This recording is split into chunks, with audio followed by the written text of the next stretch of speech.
Good evening friends. आज हम पढ़ेंगे ग्रेड 6-7 की बेसलाइन असेसमेंट यानी प्रारंभिक मूल्यांकन। देखिए, कल के वीडियो में हमने किए थे एक से लगा करके ये 8 क्वेश्चंस। ये जो एक से लगा करके 8 क्वेश्चंस है ये हमने किए थे।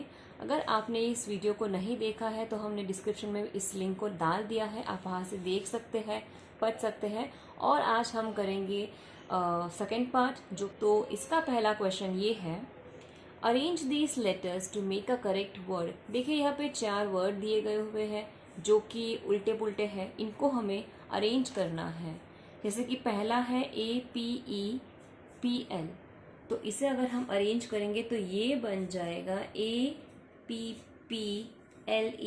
एप्पल। एप्पल यानी सेब। सेकेंड है BYO, तो अगर इसे अरेंज करेंगे तो ये बन जाएगा BOY यानी बॉय, जो लड़का। थर्ड है BLCKA, देखिए इसको अरेंज करेंगे तो ये बन जाएगा ब्लैक। ब्लैक रंग होता है यानी काला। फिर ये है RDE, चौथा वाला है RDE, इसको हम अरेंज करेंगे तो ये बन जाएगा रेड, यानी ये भी कलर है, रेड यानी लाल। तो ये हमने 9th क्वेश्चन को पूरा कर लिया है। अब हम आएंगे 10th क्वेश्चन में। हमारा 10th क्वेश्चन ये है, match the same sound words. देखिए, यहाँ पे सेम साउंड का मतलब ये होता है कि यहाँ पे ऐसे शब्द दिए हुए हैं दोनों तरफ में जिसके उच्चारण सेम होने चाहिए और उनको हमें मैच करना है। जैसे कि पहला हमारा क्वेश्चन ये है JEEP, जीप। तो यहाँ पे सेम उच्चारण का शब्द है KEEP, कीप। Jeep, keep. तो हम इसे मैच करेंगे ऐसे। फिर हमारा अगला है CLASS, क्लास। तो इसी तरह हम देखेंगे तो यहाँ पे है GLASS, ग्लास। देखिए, ये साउंड सेम कर रहा है। साउंड का मतलब यही है कि इन दोनों का उच्चारण सेम होने चाहिए। तो ये इसका सेम साउंड शब्द है, सेम साउंड वर्ड है।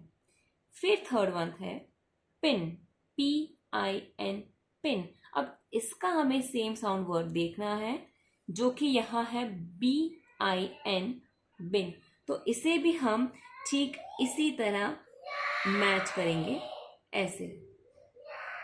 फिर लास्ट का रह गया SAY, यानी इसका सेम साउंड वर्ड है GAY, से, डे। देखिए, jeep, keep, class, glass, pin, bin, say, day. तो ये है सेम साउंड वर्ड्स। तो चलिए अब हम करते हैं हमारा अगला क्वेश्चन।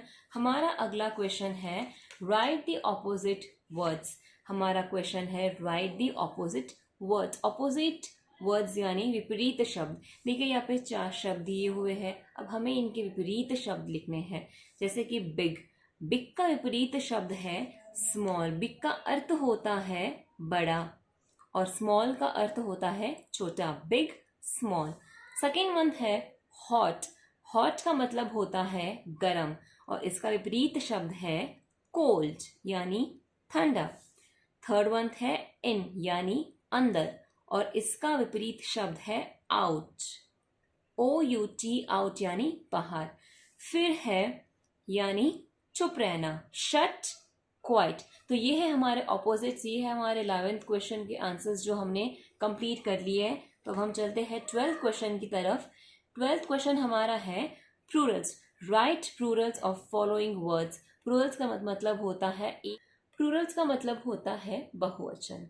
यहाँ पे एक वचन दिए हुए हैं, अब हमें इनके बहुवचन लिखने हैं। Right Plurals of the following words. तो यहाँ पे पहला है ROOM, रूम, जिसका बहुवचन होगा ROOMS, रूम्स। रूम्स यानी बहुत सारे कमरे। देखिए, रूम का मतलब होता है एक कमरा और रूम्स का मतलब होता है अधिक कमरे। एक वचन, बहुवचन। सेकेंड आया मैंगो, जिसका बहुवचन है मैंगोस। अगला है स्टोरी, जिसका बहुवचन है स्टोरीज। फोर्थ वन है मैच, जिसका बहुवचन है मैचेस। तो ये थे हमारे बहुवचन। जो हो गए। देखिए बहुवचन में मैं कुछ नियम है वो मैं नियम आपको समझाना चाहती हूँ। जैसे कि बहुवचन में अधिकतर में एस आता है, जैसे कि यहाँ पे रूम्स है तो हमने रूम्स को सिर्फ एस मिला दिया तो इसका ये बहुवचन बन गया। लेकिन जहाँ पे अंत में वोवल्स आते हैं जैसे कि ए है, ई है और ओ है, ये वोवल्स है, यहाँ पे अगर वोवल्स आता है अंत में तो उस वोवल को हम ऐसे ई एस मिलाते हैं तो ये बन जाते हैं उसका बहुवचन। और जिन शब्दों में अंत में वाई आता हो वहाँ पे उस वाई को हटाकर हम आई ई एस लगाते हैं, ये उनके सही मात्रा में बहुवचन है। हर शब्दों में हम सिर्फ एस लगाने से वो उनके बहुवचन नहीं होते। यहाँ पे हेच है तो हमने ई एस लगाया है तो ये इनके बहुवचन है। कहीं पे एस आता है, कहीं पे ई एस और कहीं पे आई ई एस, ये सही मात्रा में इनके बहुवचन है। हमारा नेक्स्ट क्वेश्चन है fill a an the article. देखिए यहाँ पे दो वाक्य दिए हुए हैं, इन वाक्यों में हमें सही आर्टिकल भरना है। जैसे कि यहाँ पे 3 उदाहरण दिए हैं, ए, एन और द। अब इनमें से सही हमें यहाँ पे क्रम भरना है। जैसे कि आई हैव एन पेन, तो हम यहाँ पे एन पेन लिखेंगे। फिर आता है second word, this is dash aeroplane, this is a aeroplane. Sorry देखिए यहाँ पे गलती, एक छोटी सी मिस्टेक हो गई है। This is an aeroplane. देखिए यहाँ पे मैंने ए एन इसलिए लगाया हुआ है क्योंकि आगे का जो शब्द है वो एक वोवल है, ए ई। देखिए ये वोवल्स है इसीलिए यहाँ पे वोवल जो जब आते हैं तो हमें आगे ए एन लगाना पड़ता है क्योंकि ये ग्रामर है। तो हम इसे ए एन लगाएंगे, दिस इज एन एरोप्लेन। और ये जो ऊपर मैंने लिखा है एन पेन, ये भी मुझसे गलती हो गई, ये एन नहीं है, ये सिर्फ अ है। तो आई हैव अ पेन और दूसरा वाला है दिस इज एन एरोप्लेन। तो सही में ये है। और हमारा अगला क्वेश्चन है fill in the blanks with suitable prepositions. देखिए यहाँ पे प्रिपोजिशंस दिए हुए हैं। अब इन प्रिपोजिशंस की मैं आपको मतलब समझाना चाहती हूँ ताकि हम इन वाक्यों को आसानी से कर सकें। तो इनका मतलब होता है अंदर, ऑन का मतलब होता है ऊपर। अगेन यहाँ पे ऑन और अंडर दोनों दिए हुए हैं। ऑन का मतलब तो होता है ऊपर और अंडर का मतलब होता है के नीचे। ठीक है, अब हम इसे पढ़ेंगे और पढ़ने के बाद हम सही से इसे यहाँ पे लिखेंगे, प्रिपोजिशन को सही जगह हम लिखेंगे। तो पहला है वाटर इज डैश द जग, यानी पानी जग के अंदर है। तो अंदर के लिए हम क्या लिखेंगे यहाँ पे, इन द जग। जैसे कि मैंने आपको अर्थ समझाया था कि इन का मतलब होता है अंदर, तो हम यहाँ पे इन लिखेंगे। वाटर इज इन द जग, पानी जग के अंदर है। Cow is sitting dash the tree. अब एक तो है ऑन और एक है अंडर। ऑन का मतलब होता है ऊपर और अंडर का मतलब होता है के नीचे। अब काउ इज सिटिंग यानी गाय बैठी है। अब यहाँ पे है एक तो ऑन और एक है अंडर। अब काउ पेड़ के ऊपर तो बैठ नहीं सकती, तो काउ पेड़ के नीचे बैठी है, तो यहाँ पे क्या आएगा, under. Cow is sitting under the tree, तो ये है इसका सही क्रम। फिर थर्ड वन है he is standing dash the bed. अब एक है ऑन, दूसरा है अंडर। ही इज यानी वो ही एक व्यक्ति है जो कि खड़ा है। अब वो बेड का मतलब होता है बिस्तर। अब वो देखिए बिस्तर के अंदर तो खड़ नहीं सकता, तो जाहिर सी बात है कि वो बिस्तर के ऊपर खड़ा है, यानी he is standing on the tree, on the bed, sorry, he is standing on the bed. तो ये है इनके सही क्रम, सुटेबल प्रिपोजिशंस जो हमने कर लिए हैं। तो अब हमारा नेक्स्ट क्वेश्चन है right the 3 names of any game sport. देखिए हमें यहाँ पे 3 खेल के नाम लिखने हैं और वो 3 खेल के नाम कोई भी हो सकते हैं। जैसे कि ज़्यादातर सबको क्रिकेट पसंद है, तो हम चलिए पहले क्रिकेट ही लिख लेते हैं। पहला खेल हम लिखेंगे क्रिकेट। फिर दूसरा हम लिखेंगे फुटबॉल। फुटबॉल भी खेल है, स्पोर्ट है, गेम है। और फिर हम तीसरा लिखेंगे टेनिस। तो ये 3 गेम है, स्पोर्ट है, जो हमने यहाँ पे लिख दिए हैं, 3 खेल के नाम।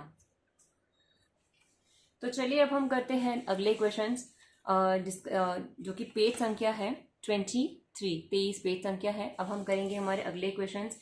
नेक्स्ट हमारा क्वेश्चन है, right the name of your family members and they relation with you. यहाँ पे हमें पूछ रहे हैं कि हमें हमारे परिवार में जो लोग हैं उनके नाम लिखने हैं, और उनके नाम के बाद उनका जो रिश्ता आपके साथ है उस रिश्ते को आपको यहाँ पे लिखना है। रिलेशन का मतलब होता है रिश्ता। जैसे कि मेरे पिता का नाम है कमल। अब कमल का रिलेशन मेरे साथ क्या है, वो मेरे पिता है, फादर। पिता को इंग्लिश में फादर कहते हैं। अब मैं लिखूंगी लीला। अब लीला कौन है? लीला मेरी माताजी है, और माताजी को इंग्लिश में कहते हैं मदर। नेक्स्ट है, मैं लिखूंगी नेक्स्ट मोनिका। मोनिका कौन है? ये है मेरी सिस्टर। देखिए, मैं अपनी फैमिली मेंबर्स के नाम लिख रही हूँ, आपको अपनी फैमिली के नाम लिखने हैं और उनके रिलेशन आपको यहाँ पे लिखने हैं। फिर मैं लिखूंगी राहुल। राहुल कौन है? ये मेरा भाई है, यानी ब्रदर। भाई को इंग्लिश में ब्रदर कहते हैं। Father, mother, sister, brother. तो ये है मेरी फैमिली नेम्स और इनके रिलेशंस। और अब हमारा अगला क्वेश्चन है, break the following words into 2 meaningful words. अब हमें इन शब्दों को काटना है और 2 अर्थ वाले शब्द। सॉरी, देखिए वीडियो पॉज पे था और मैं प्ले करना भूल गई, तो मैंने क्वेश्चन सॉल्व कर लिए हैं, इसलिए मैं आपसे दोबारा दोहराना चाहती हूँ कि यहाँ पे दिया है break the following words into 2 meaningful words. देखिए, हमें इन शब्दों को काटना है ताकि मीनिंगफुल वर्ड्स बन पाए। ठीक है, जैसे पहले है क्लास रूम। क्लासरूम का मतलब होता है जहाँ बच्चे पढ़ते हैं, कक्षा। लेकिन अगर हम इसे काटेंगे तो ये बन जाएगा पहला क्लास। क्लास का मतलब होता है कक्षा, और रूम का अर्थ होता है कमरा। अगला है एवरीबॉडी। देखिए, एवरी में हम क्या, एवरीबॉडी का अर्थ होता है हर कोई, लेकिन हम अगर इसे जब काटेंगे तो इसका एक उच्चारण है ना थोड़ा अलग हो जाएगा। जैसे कि मैंने मेरी एक पिछली या प्रीवियस वीडियो में भी मैंने आपको बताया था कि जब हम एवरीबॉडी को काटते हैं तो उसमें प्रोनाउंसिएशन डिफरेंट हो जाती है। जैसे कि एवरी तो सही है, लेकिन ये जो बॉडी है ये बॉडी बन जाता है। हम इसे बड़ी कह के स्पेल नहीं करेंगे, हम इसे बॉडी करके स्पेल करेंगे, BODY, बॉडी। एवरी का मतलब होता है हर कोई, और बॉडी का मतलब होता है हमारा शरीर। हम इसे एवरीबॉडी नहीं, एवरी और बॉडी करके स्पेल करते हैं, ये अलग अलग है। Birth day, BIRTH। बर्थ का मतलब होता है जन्म। जब जन्म होता है तो उसका मतलब होता है जन्म। और GAY, इसका अर्थ होता है दिन।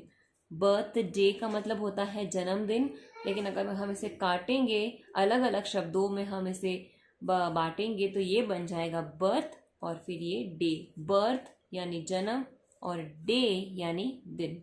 फिर आता है हैंडपम्प। हैंडपम्प का मतलब वो जहाँ से हम पानी सींचते हैं, पीने का पानी हम सींचते हैं। लेकिन अगर हम इसे 2 शब्दों में बांटते हैं तो ये है हैंड। हैंड का अर्थ होता है हाथ, और पंप का मतलब होता है पंप। पेट्रोल पंप भी हो सकता है या पानी का पंप भी हो सकता है, तो ये है पंप।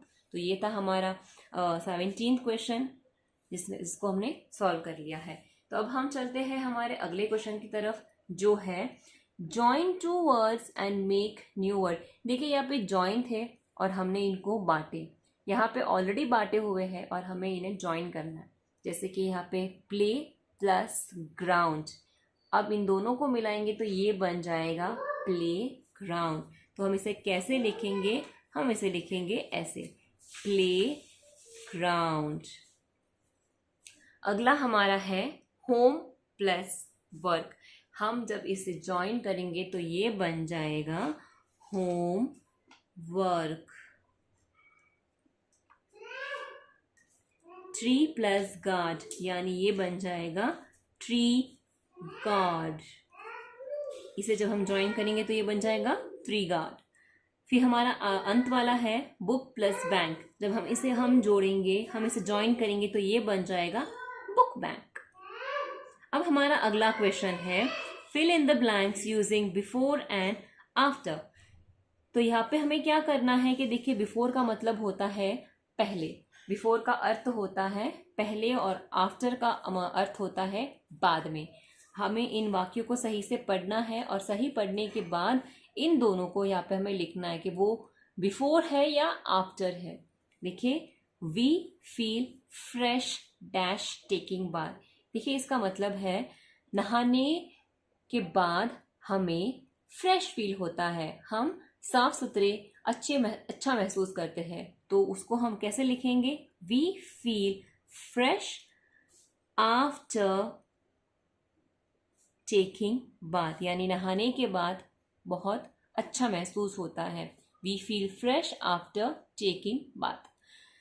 जैसे कि मैंने आपको बताया कि आफ्टर का मतलब होता है बाद में और बिफोर का अर्थ होता है पहले। यहाँ पे है comb your hair dash you go to school। comb your hair before, before का मतलब होता है पहले। इसका अर्थ है कि हमें स्कूल जाने से पहले बालों को सही करना चाहिए, बालों को कंघी करनी चाहिए। comb your hair before you go to school। तो इसलिए हमने यहाँ पे बिफोर लिखा और यहाँ पे हमने आफ्टर लिखा। तो ये थी हमारी आज की बेसन असेसमेंट जो कि हमने की है। अगर आपको अच्छी लगी हो हमारी वीडियो तो आप लाइक करें, शेयर करें और चैनल को सब्सक्राइब करना ना भूलें। ये थी हमारी आज की बेसन असेसमेंट 6 और 7 ग्रेड की। प्लेलिस्ट के लिए आपको सर्च करना है विनय क्लासेस ब्लॉग, फिर मेरे चैनल में जाना है। चैनल में जाने के बाद यहाँ देखो प्लेलिस्ट का ऑप्शन है, आप प्लेलिस्ट में जाओगे तो आपको सभी वर्कशीट के कार्यपत्रक मिल जाएंगे।